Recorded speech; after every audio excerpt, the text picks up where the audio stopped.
Harahan, Louisiana, right outside of New Orleans, a strange sight is caught on camera.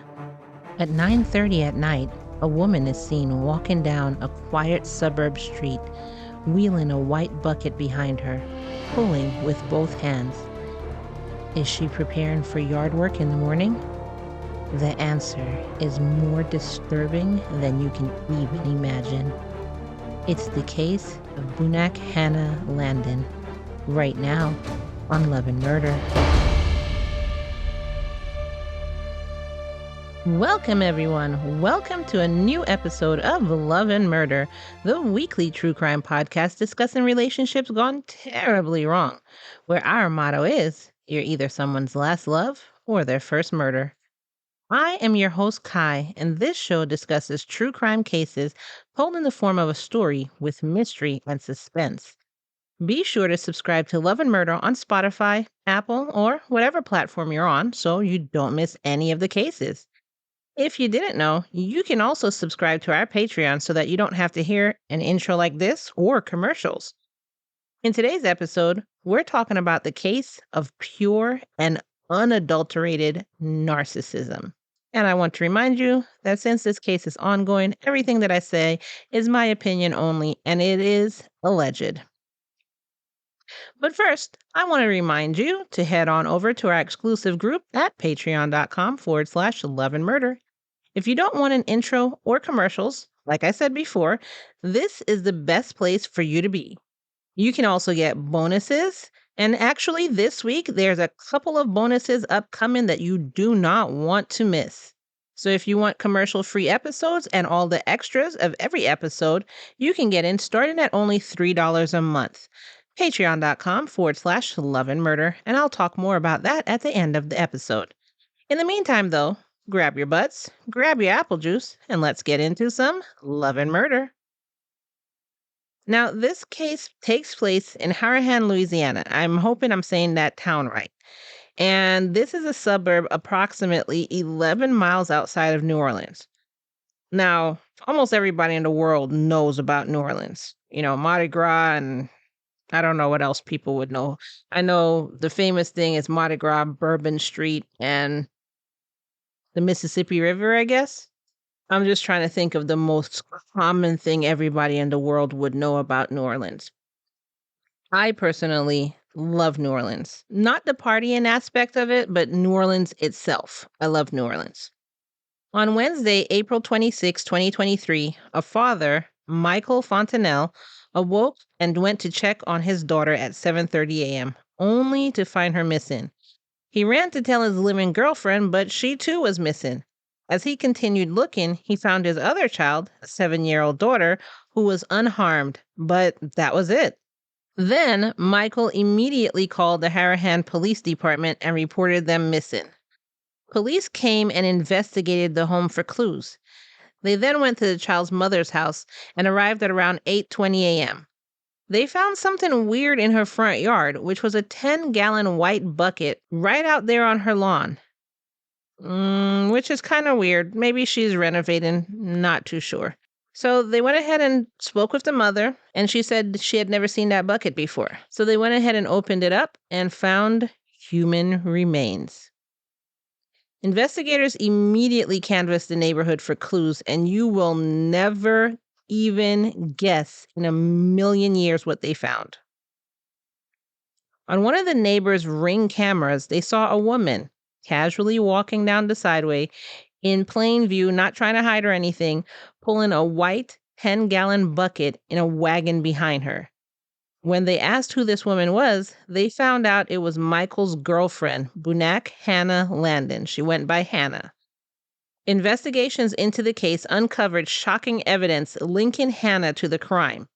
DNA belonging to her was reportedly discovered on the plastic bucket that was used to transport Bella, the baby's body. Also, when she went back to the house after dropping off the body, she put her phone in a plastic bag and buried it. Investigators found searches for defense attorneys on her phone. Dr. Jerry, I'm going to try and say this last name. Dr. Jerry Tanovich, I hope I said that name correctly, the Jefferson Parish coroner performed the autopsy and reported the death was a homicide. Investigators theorized that she killed a little girl at the home late Tuesday night, put the body inside the 10-gallon bucket, dragged the bucket to the mom's house a block away, and dumped it on the front lawn. Who is depraved enough to do this? That's freaking, you have to have, allegedly, I guess, if so, we'll say allegedly because it's not confirmed that she did it, but whoever did this had to have a screw loose. Now, although they'd found all of this out, they couldn't find Hannah. In the meantime, the investigation continued. Quote, Dad went through extensive interviews today, and we don't believe he was involved in the murder by any means. As you can imagine, both him and the mother are extremely upset, as you would expect of anyone who lost a 6-year-old child unexpectedly. Then, at 2 p.m., Hannah was located at a local hospital. She was immediately arrested. They weren't sure why she was at the hospital, so they stayed with her. She was released the next morning and booked on first-degree murder and obstruction of justice, and was held without bond. If convicted, she could face the death penalty in the state of Louisiana. It actually came out that Hannah had come to the police office around midnight of the 26th. When she got there, she was in a, quote, distressed state and asked to make a phone call. When police questioned her, she said something to do with her family, but that's all she would say. She had actually been wearing the same clothes that had been seen in the surveillance footage, but of course, they didn't know that yet. And she was so distressed that she wouldn't talk about what happened. They kept asking. She said, I'm not telling anything. And she just was in this heightened distress state. So police called the ambulance to come and get her, take her to the hospital, and assess her mental state. That's how much in a distressed state she was. And, she was acting erratically and everything. So they wanted the hospital to run some tests and determine her mental state. So basically, this is why she was at the hospital when cops found her. In the meantime, Bella's school sent an email to the students' parents saying in part, "It is with heavy hearts and great sorrow that we write you. We have been informed by the Jefferson Parish Sheriff's Office that a kindergarten student here was found dead today. This is indeed a horrific tragedy that will impact our school and parish community. We have notified our faculty of today's events, but have not shared anything with the students. We delayed this notification in an effort to shield our kids from this tragic news. We feel it is best for them to be with you when the news reaches them." End quote. Police Chief Lepre stated, quote, "We're going to work until the end to make sure we get a conviction. This is a small baby, and any family would be devastated. I could only imagine what the mother and father are going through right now." A hearing was scheduled on the same day that Hannah was arrested, but it was canceled because she was on suicide watch. Instead, a hearing started on Thursday, June 29th, 2023. During the hearing, it came out that Hannah and Bella's mother was having issues. In court documents, which will be in our Patreon, it was revealed that on March 17th, 2021, the two women had gotten into a physical altercation during a school sporting event, to the point that Michael had to get in the middle of it to stop them. Hannah was charged with battery against the mother. Hannah then filed a restraining order on August 5th, 2021, saying that Bella's mother had assaulted her. In the restraining order, it stated that another instance of assault happened on June 8th, 2021 at another sporting event. The restraining order was signed on July 19th, 2021.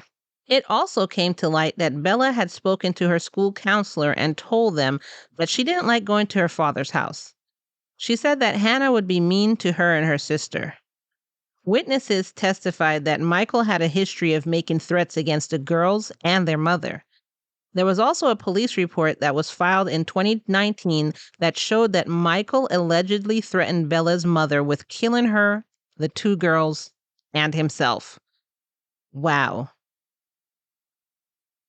The day of the murder, Their grandmother had dropped them off at Michael's house. She hung around for a little bit, but after realizing that he was at work and wasn't coming home anytime soon, she left them with Hannah. She said that she didn't see anything unusual. The Jefferson Parish Coroner's Office chief forensic pathologist, Dana Troxclair, revealed how Bella was killed.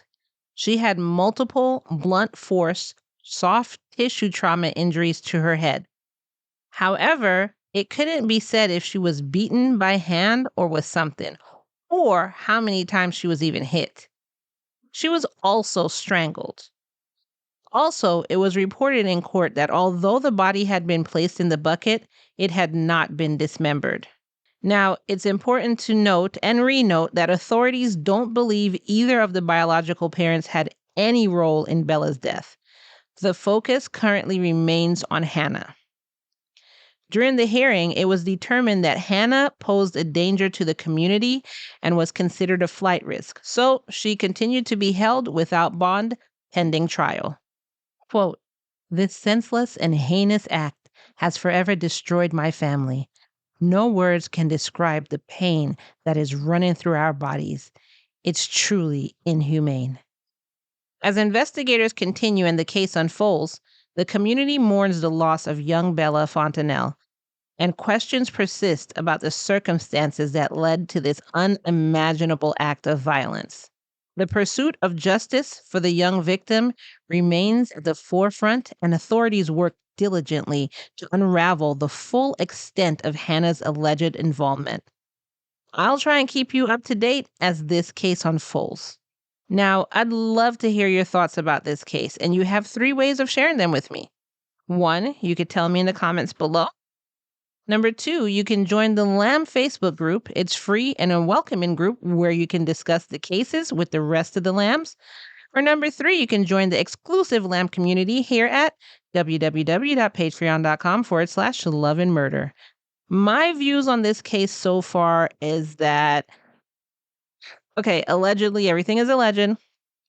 So the reports came out that Michael was abusive to the family and that, he said he would kill the mother, himself, the kids, whatever.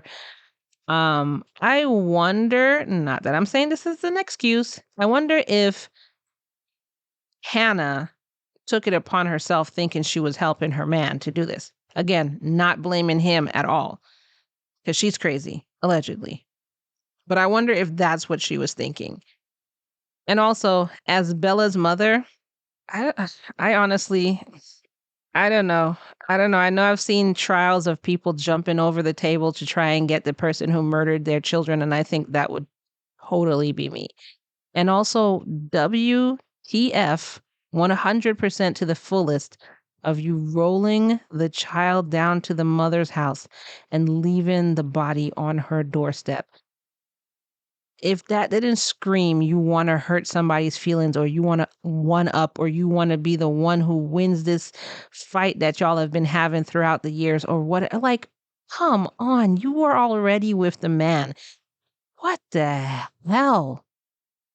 It's not like you were fighting for who's going to have the guy or whatever. Like, you were with him. I can't even, I don't even know. If y'all have any thoughts, opinions, I would love to hear them. So anyway, like I said, you can join our Patreon group. And for commercial-free options, where you don't get commercials, you don't get an intro, we get directly into the case. You get all the extras like the court documents that I'm going to put in there.